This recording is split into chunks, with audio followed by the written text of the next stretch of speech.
በስመ አብ ወወልድ ወመንፈስ ቅዱስ አሐዱ አምላክ። ንበትን ዜና ገድላቲሃ ለቅድስት አርሴማ ትንብልናሃ ይሐሉ ምስለ ኩልነ ሕዝበ ክርስቲያን ለዓለም ዓለም አሚን። የግንቦት ገድል አርሴማ። አንድ አምላክ በሚሆን በአብ በወልድ በመንፈስ ቅዱስ ስም የቅድስት አርሴማን የገድል ዜና እንጀምራለን። የቅድስት አርሴማ አማላጅነት ከሁላችን ሕዝበ ክርስቲያን ጋር ለዘላለሙ ይኑር አሚን። ከዚህ በኋላ ቅድስት አርሴማ እርሱን ለሚያምኑት ሁሉ ሕይወትን በሚሰጥ በጌታችን በኢየሱስ ክርስቶስ ትምህርተ መስቀል ፊቷን ደረቷንና አካላቷን ሁሉ አማተበች። ወደ ኋላ ተመልሳም ብርሃንን ለብሶ መብረቅን ተጎናጽፎ በቀኟና በግሯ የቆሙት ቅዱሳን ሰማዕታትን ሁሉ አየቻቸው። ብፅዕት ቅድስት አርሴማም ብሩህ በሆነ ገጽ ፈገግ አለች። እጇን ዘርግታ ወደ እሳቱ ምድጃ ሮጠች። የገፋት ማንም ሳይኖር ራሷ ወረወረች።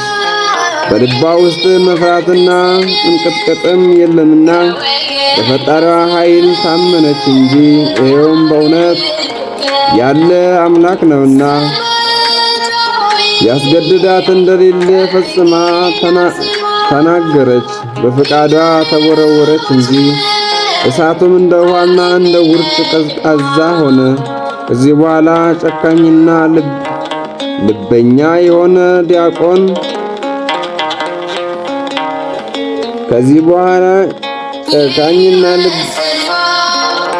ልበኛ የሆነ ዲያቆን ኤሜሊዮስ ተወረወረ። ዳግመኛም በቅዱሳን ሰማዕታት ሁሉ ላይ አስተማሪና ትልቅ የሆነ ጌርሎስም ተወረወረ። ከዚህ በኋላ የሚያስገድዳቸው ከሰዎች ሳይኖር በእጃቸው መጽሐፍ ሳለ ሁሉም በማዕረጋቸውና በየወገናቸው ተወረወሩ። ያያቸውም ወታደሮች እንባቸውን አፈሰሱ፣ ፊታቸውንም ነጩ። እነሱም በማየታቸው ሕሊናቸው ታወከ። በከተማቸው ውስጥ ፍርሃትና እንቅጥቅጥ ሆነ። እያንዳንዱ ሲወረወር እነሱን በማየታቸው የአርማንያ ሰዎች ሁሉ አዘኑ። በወንዝ ውስጥ በጎች እንደሚወረወሩ እንዲሁም ወደ እሳት ተወረወሩ። ፍጥረትን ሁሉ የሚቤዥን የብርሃንን ልጆች የሚያድን ክርስቶስ እረኛቸው የሆነ በእውነት ብሩካን በጎች ናቸው። የብርሃን ልጆች ተብሎ ተጠሩ። የተሸለሙ ከዋክብትም በገድልና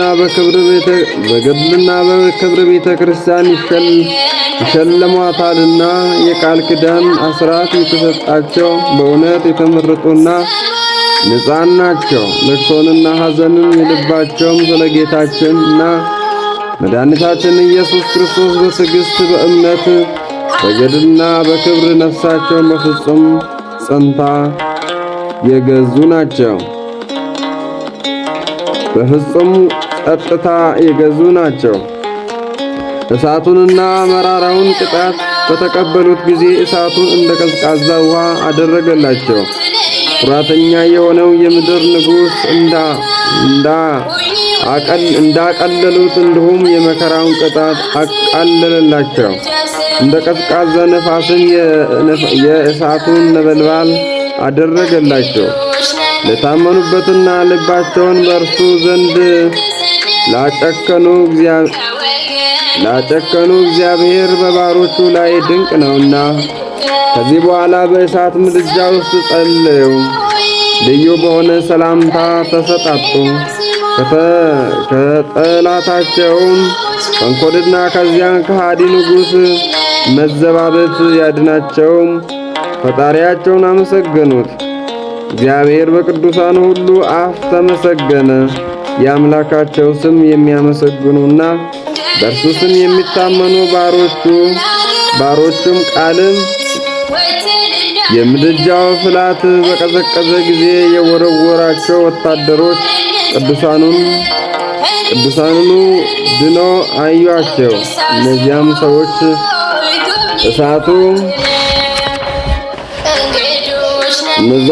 እሳቱ እንዳልነካቸው ለንጉሡ ነገሩት። ያያቸውም ዘንድ ሄደ። ከእሳት ምድጃ ወደ አዳናቸው ወደ ሰማይ እጃቸውን ዘርግቶ ዓይናቸውን አንጋጠው ልባቸውን አቅንተው ሲጸልዩ ቅዱሳን ሰማዕታትን አያቸው። በዚህ ሁሉ የንጉሡ ልብ አልተመለሰም። እነርሱ በምታታቸው የዳኑና እንደ ምታተኞች መስሎታልና ለወገኖቹ መከራን እንደዚህ የሚያቃልል ምታታቸው ምን ይክፋ? ስለዚህ ሥጋቸውን በእሳት ደምግባታቸው በአውሬዎች እፍ እንጨርሳለን አላቸው። ከዚህ በኋላ ብፅዕት አርሴማ ቅድስት በዚያ ጉስቋላ ላይ በመንፈስ ቅዱስ ቃል ትናገር ዘንድ ጀመረች። ቅዱሳኑም ከኋለኛው ዘመን ስለምታገኘው መከራ በዚህ ከሃዲ ንጉሥ ላይ የምናገረው ጌቶቼ ሆይ ስሙኝ አለቻቸው። እኛን በመከራ ስላሰቃየን እግዚአብሔር እርሱን በአጋንንት ኃይል እንደሚያሰቃየው ሰራዊቱንም ሁሉ በእያንዳንዱም ሰው ላይ በየራሱ ይገባሉ። የአጋንንት አለቃ በብዔልዜቡል ያላቸው የሌጎን ሰራዊት እነዚህ ናቸው። ይኸውም ሌጎን ነው። በንጉሡ ላይም ገብቶ ያስረዋል፣ እንደ ጅብ ሥጋውን ይበላ ዘንድ ያደርገዋል። ሕዝቦችንም መልክና አምሳል የሌላቸው አውሬዎች ያደርጋቸዋል። ይህ ንጉሥም እንደ ድብ ይሆናል። ፊቱም እንደ ከፋ አውሬና እንደ ክፉ አውሬና ምሕረት እንደሌለው በቤት ወይም በመንገድ ያገኘው ሁሉ ይነክሳል። ጥርሶችንም ያፋጫል፣ እንደ ውሃ የሥጋውን ደም ይጠጣል። ብዙ ዘመን እንደዚሁ ባለ ሥራ ይኖራል። ከብዙ ዘመን በኋላ እግዚአብሔር በላያቸው ረድኤቱን ይልካል። ሰው ወዳጅ ነውና በኃጢአታቸው ይሞቱ ዘንድ አይተዋቸውም። እግዚአብሔር ከዚች አረማንያ ሀገር ቸርና ጻድቅ እንደሚገኝ ይሆን ዘንድ ያለውን ከመሆኑ በፊት ሁሉን ያውቋልና ከእግዚአብሔር ዘንድ በዚህ ሰው ካህን ንጹሕና የተመረጠ እኔ በተወለድኩ በ9 ዓመት በረግረግ ጉድጓድ ውስጥ በጨመሩት ታምራትን የሚያደርግ ስሙ ጎርጎርዮስ በሚባል ላይ የምሕረት ጥል ይወርዳል። በኋለኛውም ዘመን ከእንቅልፍ እንደሚነቃ ይነሳል፣ በገመድ ያወጡታል። ሁላቸውም ድኅነትንና ምሕረትን በሱ እጅ ያገኛሉ። ከአጋንንት ኃይልም ያድናቸዋል፣ በጸሎትም ይፈውሳቸዋል። በአብ በወልድና በመንፈስ ቅዱስንም ያጠምቃቸዋል። የቀናች ሃይማኖትን ያስተምራቸው፣ ቀኖና ንስሐን ይሰጣቸው። ከእግዚአብሔር ዘንድ የሚገኘውን ታምርንና ድንቅን በመስራት የመንፈስ ቅዱስን ኃይል ያሳያቸዋል። እግዚአብሔር ንስሐ የሚገቡትን ይወዳልና ከአጋንንት ኃይልም ይፈውሳቸዋል። መልካም የሆነችውን የሁለተኛ ልደት ጥምቀትን ይሰጣቸዋል።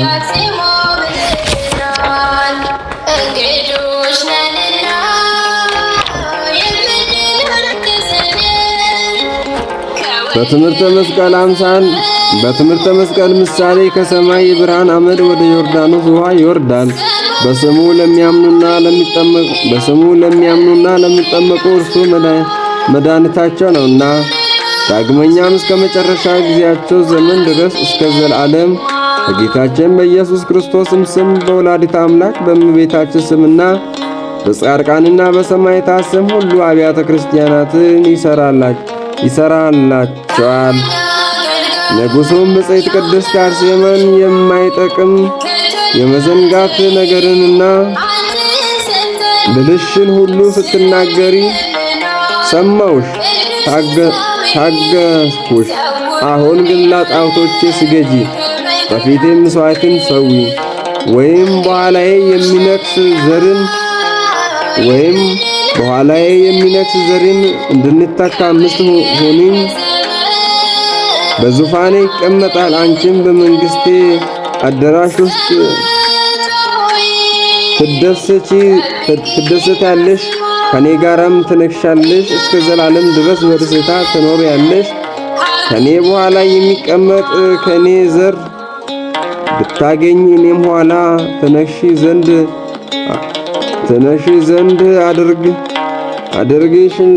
አደርግልሻለሁ አላት። ቅድስት አርሴማ መለሰችለት፣ የልብን ዓይን ሰይጣን ያሳወረ አፍና ልብ ስኖር ድንቆሮና ዲዳ ያደረገ ዓይን ሳለ የፈጠረን የማታይ ልብ ሳለ ልብ እንደሌላቸው እንስሳ ሆንክ። እንደ እንስሳ ሆነ ትመስላላችኋል። ዳግመኛ እንስሳት በእጅ ይታረዳሉ፣ እነሱ የገዛቸውን ያውቃሉና ይመግባቸዋልም። አንተ ግን ነፍስና ሥጋን ፈጥሮ የሠራይ አላወቅክም። እሱ ይገላል፣ ያድናል፣ ያበለጽጋልም፣ ያድሃል፣ ያጎሰቁላል፣ ያከብራል፣ ያስራል፣ ይፈታል፣ ይሾማል፣ ይሽራል፣ ይፈጥራል፣ ይገላል፣ ያድናል፣ ያጠፋል። አንተ ግን በእጅ የፈጠረህን አምላክ ተው። የብልሃተኛ እጅ ሥራ የሆነውን ባዕድ አምላኪ አመለክ። የተፈጠሩትን ድንጋይንና እንጨትን አምነህ ዓለምን ሁሉ የያዘ ፈጣሪ በሚመረምር ጊዜ ወዮታ ይገባል። ንጉሡም ለብፅዕት ቅድስት አርሴማ መለሰለት፣ ሞትስ ለአንቺና ከአንቺ ጋር ላሉት ነው። ለእኛ ኃያላን የሆኑ አማልክቶቻችን እያሉ እስከ ዘላለም ድረስ ሞት የለብንም። ከእኛም ኋላ እነሱ የሰለጠኑ ናቸው፣ ከእውቀታችን ከፍ ያሉ ናቸው። ያለ አንቺ የምናቀንና የሚሰድበን የለም። በኋለኛ ዘመናችን ትኮንናላችሁ ያለሽና በሰማያት ሕይወትን አለን እያላችሁ በእሳትና በፍርድ ቅጣት ሥጋቸውን ከምትገሉ ከምታጠፉና የማታገኙትን ተስፋ ከምታደርጉ ከእናንተ በደለኞች፣ ትዕቢተኞችና ኩራተኞች ከክርስቲያኖች በቀር ማን ይቀጣናል? ያጠፋናል? ዳግመኛም እስከ ዘላለም ገነትን ደስታ አለን ትላላችሁ አላት።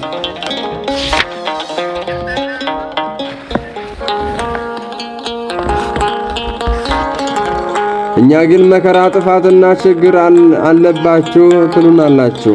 ዓለምን የያዘ የምትዩ ማን ነው? የያዘውስ እንዴት ነው? ለእኛ ግን ያለ እነዚያ ኃያላንና ጠላት ድል የሚያደርጉ አማልክት በቀር ዓለምን የሚይዙ የለንም። ከእነርሱ በቀር አማልክት የለንም። ነገር ግን እኛ ሞት የምንለው ረሃብ፣ ጥማትንና የልብስ መራቆት ነው። በጊዜውና በዘመኑ ከሚስቱ ከልጆቹ ከዘመዶችና ከወዳጆቹ ጋር በሕይወቱ ያልተደሰተና ያልተቀማጠለ ነው። በዘመንሽ ሁሉ ያልተደሰትሽ ያልተቀመጥ በእሳት በመከራ በቅጣቶችሽ ሁሉ ደምግባትሽ ያጠፋሽ። ላንቺ ግን ወዮልሽ! ዛሬም ከስጋሽ አካል እስከሚበጣጠስ ድረስ በጽኑ ቅጣት እኔ ቀጣሻለሁ። የተከበሩ አማልክቶችን ስለ አስታይሻቸውና ስላቃለልሻቸው እነርሱንም በቁጣቸው ብዛት ይገሉሻል፣ ያጠፉሻል። እነርሱ ከልቦና ከሐሳቡ የሚወዱንና የሚጠላውን ያውቃሉ። የፍጥረታቱ ሁሉ ልብ ያውቃሉና ልብንም ኩላሊትን ይመረምራሉ።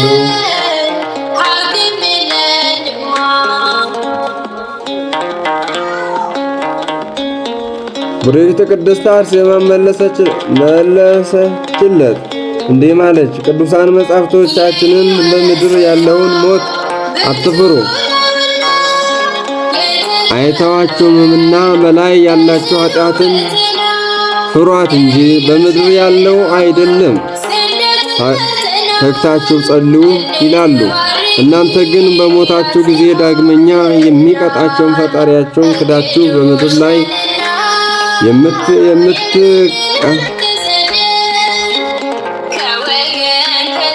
ፈጣሪያችሁን ክዳችሁ በምድር ላይ የምትቀመጠሉ ይመስላችኋል። ከገሃነም ውስጥ ማምለጥ እንዴት ትችላላችሁ? ወይም እረኛ እንደሌላቸው እንደ ዱር እንስሳ ትሆናላችሁ። ተኩላ፣ አንበሳና ጅብ እንደምነጥቃቸው። አንተ ሰነፍ ንጉሥ ግን በእግዚአብሔር መቅሰፍት ነፍስ እንደ አመድ ትበተናለህ። ነፍስ እንደ አመድ ትበተናለህ፣ ብላሽ ሆነ ትቀራለህ። የነገሩስ ካልሰማ ሰይጣን የልብን ዓይን አሳውሮታል፣ ልብንም ደፍኖታል፣ ሕሊናንም አጠንክሮታል። ትእዛዙንም ስለተከተልክ ስራዬንም ስለፈጸምክ በእውነት ሰይጣን ቤቱና ማደሪያው አድርጓልና እሱ በሥራ የሐሰት አባትና የበደል ፈጣሪ የወለደና የሠራ ነውና እኔም ኋለኛው ዘመን የሚደርስብህ እነግርሃለሁ።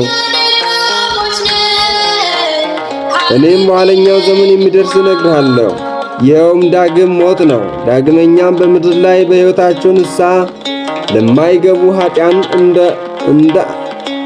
እንደ አንተ ላሉ ከሃዲዎች እነግራቸዋለሁ። እናንተም ጌቶቼና አማልክቶቼ የምትላቸው አጋንንትና ሰይጣናት ናቸው። አንተ ግን በሁሉ ሰነፍ ሆነ ያለ ጥበብና ያለ ልብነት ትኖራለህ። ባለማወቅም አማልክቶቼ መልካሙንና ክፉን ያውቃሉ። የሚወዳቸውን ይወዳሉ፣ የሚጠላቸውን ይጠላሉ፣ ይንቃሉ፣ የሚገፋቸውን ይገፋሉ፣ ይጥሉታልም፣ የሚበቀላቸውን ይበቀላሉ ትላለህ።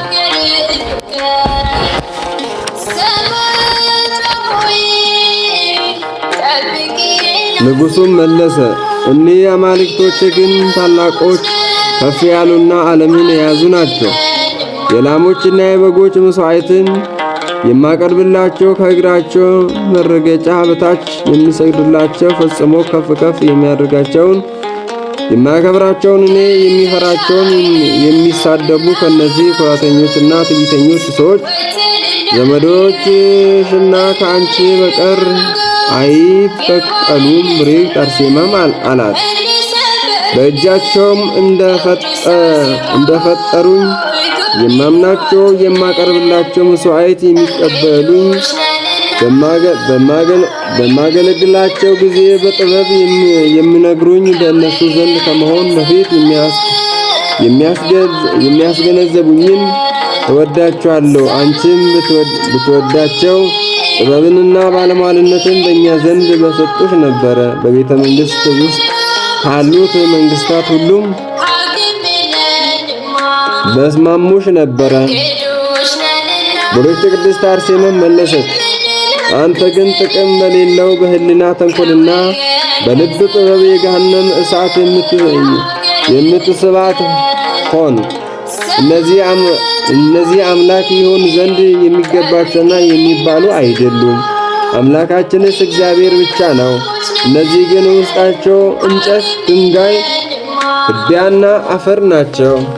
በላያቸው ግን በወርቅና በብር በብረትና በአረር የተለበጡ ናቸው። በራሳቸውም የፍየልንና የላሞችን ደም የሚጠጡ አጋንንትና ርኩሳን መናፍስት አሉ። መሸሸጊያቸው ጨለማና የሞት ጥላ ነው። ስለዚህ እናንተ ሰነፎችንና ዝንጉዎችን ለማንሳት በውስጣቸው ያድራሉ። በኋለኛው ዘመን በምትሞቱበት ጊዜም ወደ ቅጣትና ወደ መከራ ይመራችኋል። ዛሬ በምድር አማልክትን አደርጋችኋልና አገዛዙን ለማያውቁት እናንተ ግን ጨለማና የሞት ጥላ፣ ለቅሶና የጥርስ መፋጨት ከገሃነም ቃጠሎ እሳት የተነሳ ፍርሃትና እንቅጥቅጥ ወደ አለበት ወደ ዘላለም እሳት ትገባላችሁ።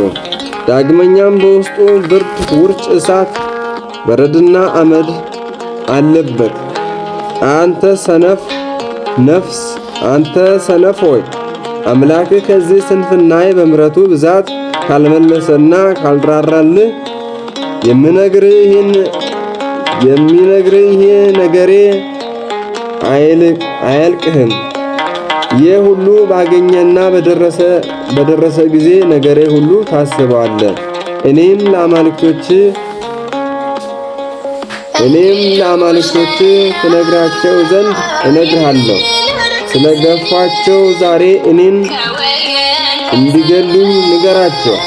እኔም መግደል ቢችሉ እኔም እንዳንተ አመልካቸዋለሁ። መበቀልም ባይሆንላቸውም ግን እስከ ዘላለም ድረስ ፈጥኖ እንዲያጠፋቸውና እንዲበቀላቸው እግዚአብሔር እለምናለሁ አለችው።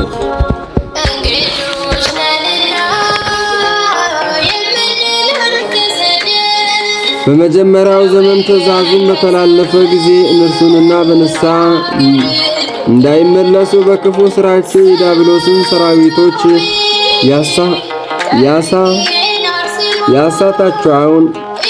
ያሳቷቸውንም እንደ አንተ ያሉትን ልጆችንና እነርሱን ያድን ዘንድ ያን ጊዜ ባሮቹ አዳምና ሔዋን ለማዳን ወደ ዓለም ከሰማያት የወረደው ሰው የሆነው የማርያም ልጅና የሕያው እግዚአብሔር ልጅ እግዚአብሔር አምላኬና መድኃኒቴ ኢየሱስ ክርስቶስ ፈጽሜ አመሰግናለሁ አለች። ያን ጊዜ ንጉሡ የሰራዊቶቹን አለቆች እንዲበቀሏትና ፈጥኖ እንዲገለዋት በአማልክት ቤት በታችም አመድና ትቢያ እንዲያደርጓት እንደወደዱም ያደርጓት ዘንድ ይህችን አሳች ሴት ግሩማንና ልዑላን ወደሆነ የወርቅ አማልክቶች ውሰዷት አላቸው። ከዚህ በኋላ ቡሪት ቅድስት አርሴማ የወርቅና የብር አማልክት ወዳሉበት እየገፉና እየጎተቱ ወታደሮች ወሰዷት። የጣዖታቱንም ካህናት በከርቤና በነጭ ዕጣን በላዩ በልዩ ልዩ ሽቶዎች በልብሳቸው ላይ እንዲያሿቸው በግንና ላሞችንም እንዲሰወላቸው ቀሰቀሳቸው። ብፅዕት ቅድስት አርሴማም ይበቀሏትና ያጠፏት ዘንድ በላያቸው ኃይል መጠንም በእርሷ ላይ ክፋትን ያደርጉ ዘንድ ይለምናቸዋል። ንጉሡም ይሰግድላቸው ዘንድ ተነሳ። ብፅዕት ቅድስት አርሴማም የአባቶቼ የአብርሃም የይስሐቅና የያዕቆብ አምላክ የነቢያት የኤልያስና የዳንኤል አምላክ የአናንያ የአዛርያና የሚሳኤል አምላክ የኃይለኛው የሳምሶን አምላክ ጌታዬና አምላኬ ሆይ እያለች እንደ ልማዷ ጸለየች። ዛሬም አቤቱ ወደ አንተ እለምናለሁና የሚማልደውን ኃይልና ድል ማድረግ ስጠኝ። የዚች ሀገር ሰዎች የሚያስቱትን ቁጥራቸው 77 የሆኑ የክፎች አጋንንት መንፈስ ያደረባቸው እነዚህን አማልክት ታጠፋቸው ዘንድ ያመልኳቸው ዘንድ በራሳቸው የመሳት ቃል በውስጣቸው ይናገራሉ። እነሱ የጥፋት ልጆች ናቸውና። ይህንን ብላ ወደ አማልክቶች ቀርባ ፊቷን በትምህርተ መስቀል አማተበችበት። የጣዖቱ ካህናትም ስማቸው ቻሌጥሮን፣ ስሊዋር፣ ጌርጋሮ፣ አድዋን ነው። ቡርክት ቅድስት አርሴማም ባዩአት ጊዜ ደንግጦ በንፋስ ፊት እንዳለ ቅጠል ተንቀጠቀጡ። አማልክቶቻችንም አጋንንትን በላያቸው እንዳሉባቸው አውሬዎችና ላሞች ጩኸት ጮኹ። አማልክቱንም በምድር ወድቀው ጠፉ። አጋንንት በላያቸው ያሉባቸው አማልክት ይህችን ወንጀለኛ የምታስፈራና ፈጽማ የምታስደነግጥ ሴት ወደኛ ለምን አመጣችኋል እያሉ ጮኹ። እርሷም የክፋትና የተንኮል መምህርት ናትና ዛሬ ብናያት በነበልባሏ አቃጠለችን። ይህች አርሴማ የምትለዋት ገሊላዊት ሴት ወደዚህ ማደሪያችን ልትገባ እኛ መሸሽ የለንም፣ ከእርሷም ጋር ዕድል የለንም። የቀኝ ጣቷ በፊቷ አያቆምንምና ወደ እርሷም ብንሄድ እንደ እሳት ነበልባል ታቃጥለናለች። በላያ ብርቱ ኃይል አለና ዛሬ ብቻ ድል የምታደርገን አይደለንም። ከሞተችንም በኋላ በገሎቿ መጻፍና በራሷ ስም መታሰቢያ በኋለኛው ዘመን ድል ታደርገናለች እንጂ አሁንም ወደ ማደሪያችን እስከ ዘላለም ድረስ ከዚህ አታስገቧት አሉ። ንጉሡም ቅዱሳን ሰማዕታት መስተጋድላን ወዳሉበት ብፅዕት ቅድስት አርሴማ ይወሰዷት ዘንድ አዘዘ። ያን ጊዜ ከአማልክቱ ፊት እጆቿን ዘርግታ ቆመች፣ ፊቷንም በትምህርተ መስቀል አማተበች። ወደ ምስራቅም ዙራ ስለኛ በ9 ሰዓት በመስቀል ላይ የተሰቀልክ ኢየሱስ ክርስቶስ ጌታዬና አምላኬ ሆይ ሄሎይ ሄሎይ ላማ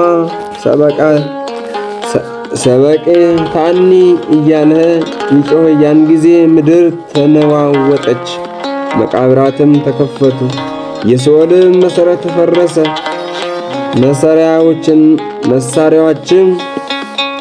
ማሰሪያዎቻችም ወደቁ። ጠላት ዲያብሎስም ከሰራዊቱ አጋንንት ጋር ታሰረ፣ ዓለትም ተሰነጠቀ፣ ሲኦልም መንካቱን የማይችል ይህን ሰማያዊ ማን ነው እያለች ጮኸች። ፀሐይና ጨረቃም ብርሃናቸውም አልሰጡም፣ ከዋክብትም ፈጥነው ወደቁ እያለች መጸለይ ጀመረች።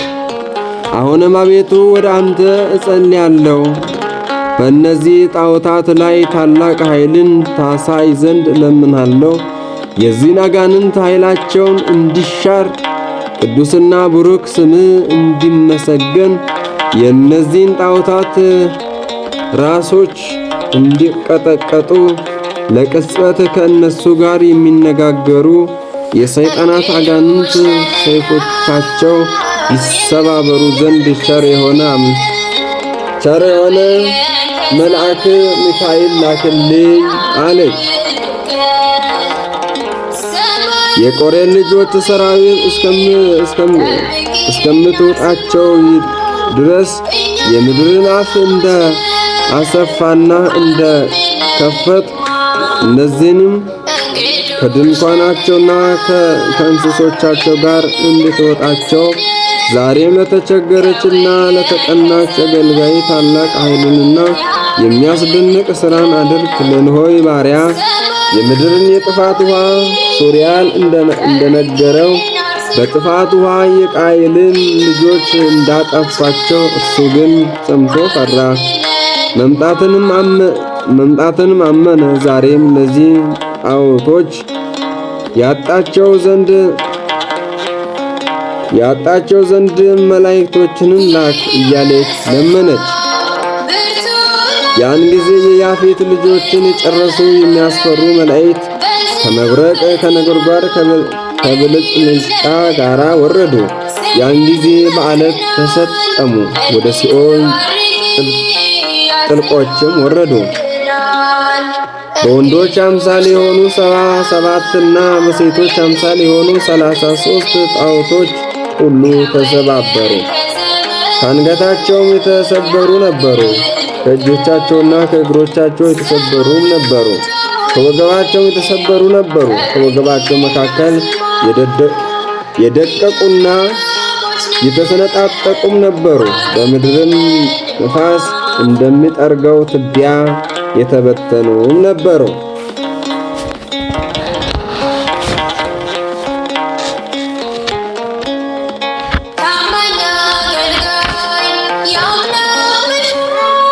ያን ጊዜ ትልቅ ንጽጽታ ሆነ። የእግዚአብሔር መቅሰፍት በላያቸው ወርዷልና የመላእክት አለቃ ሚካኤል ብርሃንን ከምስራቅ እስከ ምዕራብ ድረስ ወጥቶ እንደምታይ መብረቅ በምድር መላ። የእነዚያም ግሩማን መላእክት አመጣጥ እንደዚህ ሆነ። ከረከሱ ጣዖቶችም አንድም አልቀረም። ብርክት ቅድስት አርሴማ ይህንም ተአምርና ድንቅ ባየች ጊዜ ፈገግ አለች። በባሪያው ላይ ስለሰራው ሥራ ሁሉ እግዚአብሔርን አመሰገነች። ከዚህ በኋላ ብርክት ቅድስት አርሴማ በባሪያዎች ላይ ያደረገውን ተአምርና ድንቅ የጌታዬንም ኃይልን ታይ ዘንድና ብላ ወደ ንጉሡ ላከች። ርኩሳንና የጠፉ የአማልክቶችም ጥፋት ራሳቸው ያድኑ ዘንድ ያልተቻላቸው የደቀቁትና የተበተኑትን ታይ ዘንድ እኔን ግን ጌታዬ መልአኩን ልኮ እርሱ አዳነኝ፣ የረድኤቱንም ቅባት ቀባኝ። እርሱ ወዶኛልና እናንተ ግን ጠላችሁ፣ አሳፈራችሁም፣ ጣዖቶቻችሁም ሰበረ። ንጉሡም ብፅዕት ቅድስት አርሴማም በሽሙጥና በክስ ቃል በጆሮዬ ያልሰማው በዓይኔ ያላየው በልቤ ያላወቅኩ ይመስልሻል? አንቺ በምታትሽ ብዛት ጣዖቶቻችንና አማልክቶቻችን ፈጽመሽ እንዳጠፋሽ አንድም ያስቀረሽው እንደሌለ እኛም አንራራልሽም እናዝንልሽም። በእሳትና በግርፋት መልክሽን ውበት እናጠፋለን፣ ምታቶችሽንም እንሽራለን አላት። አንቺ በክፋት ላይ ክፋትን በቁጣ ላይ በቁጣን ጨምርሽ ትናልና። ብርክት ቅድስት አርሴማ መለሰች፣ ሰነፍና ልብ የዘነጋ ሆይ እፈር አለችው። ጌታዬና አምላኬ ይረደኛል ያድነኛልም፣ ለጠላቶቼንም መሳቂያና መዘባበቻ አያደርገኝም። ስለዚህ በችግሬ ጊዜ ምሕረቱን በላዬ አበዛ አለች። አንተ ግን ትድን ዘንድ ብትወድ በመልኩና በአምሳሉ የፈጠረን የአምላክን ሕጉንና ትእዛዙን በተከተልክ ነበረ። የፈጠረን ታውቅና ልብ ታድርግ ዘንድ አንተ ግን የፈጣሪን ትእዛዝ ተላልፈ ራሳቸውን ማዳን የማይችሉትን ወይም አንተን መዳን የማይችሉትን አማልክቶች አመልክ። ነገር ግን ሕያው እንደሆነ ወደ ሲኦል ወረዱ። የቀሩትም ተሰባብረውና ተቆራርጦ በአዳራሾች አሉ። የምታመልኳቸው የቀረልህ የለም። ነገር ግን በምትቀጣንና በምታስቸግረን መጠን የፈቀድከውንና የምትችለውን በላያችን አድርግ። እኛ ገድላችንና ሰማዕትነታችን እንጨርስ ዘንድ እንወዳለንና። አንተ ግን የምትናገረው ብላሽ ነው፣ የሚጠቅምም የለም።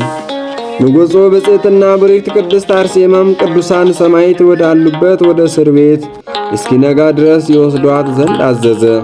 ሄዳም ቅዱሳን ሰማዕታት ሰላምታ ሰጠቻቸው። እነሱም ሰገዱለት፣ ሰላምታም ሰጧት። እርሷም ረዳታቸው እንደሆነች አወቁ። እህታችን እመቤታችን ብርክት ቅድስት አርሴማ ሆይ አሏት። በእጆቿም ስለተደረገው ታምርና ድንቅ ደስታ ተሰኙበት። ከዚህ በኋላ አከበሯት፣ ፈጽመውም ከፍ ከፍ አደረጓት። የአፏ መዓዛ፣ የመልኳ መማር፣ የከንፈሮቿ ቃል መጣፈጥ ፈጽሞ አደነቁ። እርሷም የምትሰራቸውን ወደ መልካም ምክር የሚመሩ መንገዶች ናቸው። ጸሎቷን መልኦል እግዚአብሔር ዘንድ ሁል ጊዜ የተወደደ ነውና። ቅዱሳን ሰማዕታትም ከእርሷ ጋር ሲጸልዩና ስለ ሰቃያቸው ሲናዘዙ አሉ። ከዚህ በኋላ ከእነርሱ አንዱ ስሙ ቅዱስ በርቱኖስ የሚባል ተነስቶ ወንድሞቼ ሆይ ከመሞቴ በፊት ባገኝ ውሃ እጠጣ ዘንድ እወዳለሁ አለ። ዳግመኛ ሁለተኛ አስፊጢስ እኔ ተርቤያለሁ በእውነት ነግራችኋለሁ ብሎ ጮኸ። የአንዲት እንጀራ ቁራሽ ከቀመስንና እፍኝ ቀዝቃዛ ውሃ ከጠጣን 7 ቀንና 7 ሌሊት ሆኗልና አለ። ከዚህ በኋላ ብሩክት ቅድስት አርሴማ ስለ ማዕድ ወደ ጌታችን ወደ መድኃኒታችን አምላካችን ጸሎትና ልመና እናድርግ የለመነውን የልባችን ልመና የሐሳባችን ፍላጎት ይሰማልና እርሱ እግዚአብሔር አምላካችን መሐሪ። ቅዱሳን ሰማዕታትም መለሱ፣ ብርክት ሆይ ስለኛ ጸሎትን አድርጊ አለዋት። ያን ጊዜ በአንድነት ተነስተው ወደ እግዚአብሔር ጸለዩ። ዳግመኛ ብርክት ቅድስት አርሴማ ጌታዬ አምላኬ ሆይ ስለ እነዚህ ቅዱሳን ሰማዕታት እለምንሃለሁ፣ እማልድሃለሁ። የእነርሱንም ጸሎት ትረዳኝ፣ በአንተም ዘንድ የተወደደች ትሁን። ኃይላቸውም ደክሟል፣ ጉልበታቸው ተንቀጥቅጧል፣ የሆዳቸው አንጀት ተጠግቷል፣ አንደበታቸውም ታስሯል፣ አፋቸው መርሯል፣ ጉሮሮአቸው ተዘንግቷል። ከራቡና ከጥማቱ ብዛት የተነሳ ፈጽሞ መንቀሳቀስ አልቻሉምና ነውና አለቻቸው። በስሜ 2 እና 3 ሆነው ተሰብስቦ ባሉበት እኔ ከዚያ በመካከላቸው እኖራለሁ ብላ አንተ በቃልህ ተናግረሃልና። ዳግመኛ በሐሳባቸው ጠንክሮ ለሚለምኑኝ እሰማቸዋለሁ ብለሃልና። ሶስተኛ ፈልጉ ታገኙማላችሁ፣ ለምኑ ይሰጣቸዋል፣ አንኳኩ ይከፈትላቸዋል ብለሃልና። የለመነ ሁሉ ዋጋውን ያገኛልና የፈለገው ያገኛልና። አሁንም አቤቱ ምግባችንን ትሰጠን ዘንድ ይቅርታና ምሕረትን እንፈልጋለን እንታመናለን። ያም ባይሆን አበረታን፣ የሚፈታተንን ይህንን ረሃብና ጥም እንችል ዘንድ በኃይል አጠንክረን ብላ ጸለየች። ቅዱስና ብሩክ ስምን እናመሰግን ዘንድ የተዘጋጀን አድርገን፣ በበረከት መግበን፣ በይቅርታም ልዕልና አጥግበን። በባሪያ በሙሴ ዘመን ለእስራኤል ልጆች መና እንደሰጣቸው ዛሬም የምሕረትን ጠል አውርድልን። ሁሉም ይቻልሃል የምሳንም የለምና የለመንህንም በምሕረት ብዛት ትሰጠናለህ። የለመነ በፊት አያፍርምና። ያን ጊዜ ከሰማይ ብርሃን ብሩህ የሆነ የደመና ምሰሶ ወረደ፣ በእስር ቤት ውስጥ ላሉት ሁሉ አበራላቸው። በውጭም ላሉት የፀሐይ ነጸብራቅ ታያቸው። በመላእክት እጅ እንጀራ አወረደላቸው። እነሱም ብርሃናኤልና አቅናኤል ናቸው። በእጃቸው ህብስተ መና ይዘው ነጭና የጠራ የገነት ውሃ ያለበት የወርቅ ጽዋን በመካከላቸው ነበረ። እነዚያም እንጀራዎች ያን ጊዜው እንደተጋገረ የሞቁ ነበሩ። እንደ ፀሐይ መልክ የሚያበሩ ነበሩ። እንደ ነጭ በረዶም የጸዱ ነበሩ። ሽታቸው ልብን ይሰልባል። ሳይበሉት ያጠግባል። ከጣዕሙና ከመልካም መዓዛው ብዛት ሳይጠጡት ፈጽሞ ያረካል። ከእርሱም ይበሉ ዘንድ የሚወዱ ከግርማው ከፍታ ከመልካም መዓዛው የተነሳ ፈጽሞ አደነቁ። እርስ በእርሳቸው ይህንን አንቆርሰው አንክፈለው ተባባሉ። በዓይናችን እንየው፣ በእጃችን እናንቀሳቀሰው እንጂ እንደ መብረቅ ብርሃን በፊታቸው የሚያበራና ልባቸውን የሚያስደስት ሆኗልና። ካህን ኢያሴኖስዮም በዚህ ኅብስት ላይ የምስጋና ጸሎት አደረገ። ከዚህ ኅብስት ሁሉም ተቀበሉ፣ በሉ፣ ፈጽሞም ጠገቡ፣ ጠጡ፣ ረኩ። ብዙ ቁራሳሾችም አተረፉ። ፈጣሪያቸውም እግዚአብሔርን አመሰገኑት። ብርክትና ብፅዕት ቅድስት አርሴማም አመሰገኗት፣ አከበሯት፣ ፈጽመውም ከፍ ከፍ አደረጓት። የተረፈውን የኅብስት ቁራሽንና ጥሩ የጽዋ ውሃ ቅዱሳን ሰማዕታትና ብፅዕት ቅድስት አርሴማ እያዩት በደጋግ መላእክት እጅ ወደ ገነት ወጣ። ብርክትና ብፅዕት ቅድስት አርሴማ ሆይ ለዘላለሙ ከሚያልቀው በረከትሽ ለሁላችን ሕዝበ ክርስቲያን እንዲሁም አጠግበን አሜን። የሰማነው በልቦናችን ያሳድርብን። የሰማዕቷ ቅድስት አርሴማ በረከተ ረድኤት አይለየን። እግዚአብሔር አምላካችን ለሰማዕታት፣ ለቅዱሳን፣ ለጻድቃን የገባላቸው ቃል ኪዳን እኛ ኃጢአተኞቹ ይማረን፣ አይነ ልቦናችን ያብራልን፣ ማኅበራችን እግዚአብሔር አምላካችን ይባርክልን። የመጨረሻ አሁን የምንሰማው የግንቦት ወር ያደረገችው ተአምር ነው። ተአምር ዘግንቦት ምዕራፍ 9 ተአምር ያለ ብፅዕት አርሴማ ቅድስት ጸሎታ ወበረከታ ያሉ ምስለነ ለዓለም ዓለም አሜን። የግንቦት ተአምር ምዕራፍ 9 የብፅዕት ቅድስት አርሴማ ተአምር ይሄ ነው። ጸሎቷ በረከቷ ከእኛ ጋር ለዘላለሙ ይኑር አሜን። ስለ ክርስቶስ ፍቅር ዓለምን የናቀ ስሙ ገብረ ክርስቶስ የሚባል የእግዚአብሔር ሰው የሆነ አንድ ጻድቅ ነበረ። ከጫጉላ ቤቱ በሌሊት ወጥቶ በሄደ ጊዜ ስሟ ቤተ ማርያም ወደምትባል ወደ አርማንያ ሀገር ደረሰ። በዚያም ከነዳያንና ከጦም አዳሪዎች ጋር በትጋትና በምስጋና በራብና በጥም በመውዘትና በድካም በብርድና በመራቆት ለጾምና ለጸሎት ይተጋ ነበረ። በዚች ቦታ አጠገብ የብፅዕት ቅድስት አርሴማ የመቃብር ቦታ ነበረች። በእኩለ ሌሊትም ወደ እርሷ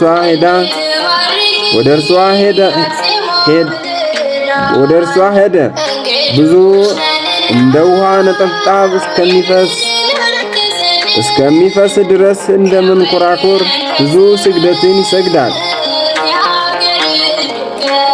ወዙ እንደ ውሃ ነጠብጣብ እስኪፈስ ድረስ እንደ መንኮራኩር ብዙ ስግደትን ይሰግዳል። ያን ጊዜ ብፅዕት ቅድስት አርሴማ ጋር ቅዱሳን ሁሉ መጥቶ ተጋድሎቱን በመልካም ይፈጽም ዘንድ የጻድቅ ነገሮችን ይነግሯት ነበረ። ዳግመኛ ብፅዕት ቅድስት አርሴማ እንደ ፀሐይና እንደ ከዋክብት ብርሃን ለብሳ በራሷ ላይ አክሊል ደፍታ ታየችው። ዳግመኛ ወደ ቦታው ሁሉና በየዓመቱ የበዓሏ መታሰቢያ ወደሚደረግበት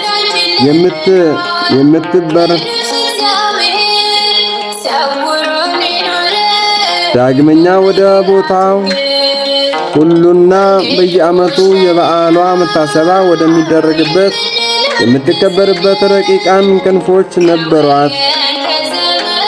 የምትበርባቸው ረቂቃን ክንፎች ነበሯት። ብፅዕት ቅድስት አርሴማም የእግዚአብሔር ሰው ነገረችው። የእግዚአብሔር ቅዱስ ጸሎት ዓለምን በያዘው ዘንድ ተሰማ። ይህንን ስነግረው በዚያች ገዳም ውስጥ ታላቅ ብርሃን ሆነ። ያን ጊዜ ቀድሞ የተሰወሩ ብዙ ቅዱሳን ተገለጡ። የዱር ዛፎችም ቃላቸውም ለማዳመጥ ራሳቸውን አዘነበሉ። ራሳቸው እንዳዘነበሉ ግንዳቸውም አንዱ ከሌላው ጋር አንድ ሆነ። በአንድነት ያለ ፍጹም አንድ ግንድ ሆነ። እስከ ዛሬ ድረስም አሉ። ይህችም ቦታ መካነ ተዋሕዶ ብለው ጠሯት። እመቤታችን ማርያም ከ15 ዓመት በኋላ እስከተገለጠችለት ድረስ በዚያ ታላቅ ታምርና ድንቅ ተደረገ። ጸሎቷና በረከቷ ከሁላችን ጋራ ለዘላለሙ ይኑር አሜን። የሰማነው በልቦናችን ላይ ይጻፍልን። እናታችን ቅድስት አርሴማ በረከቷ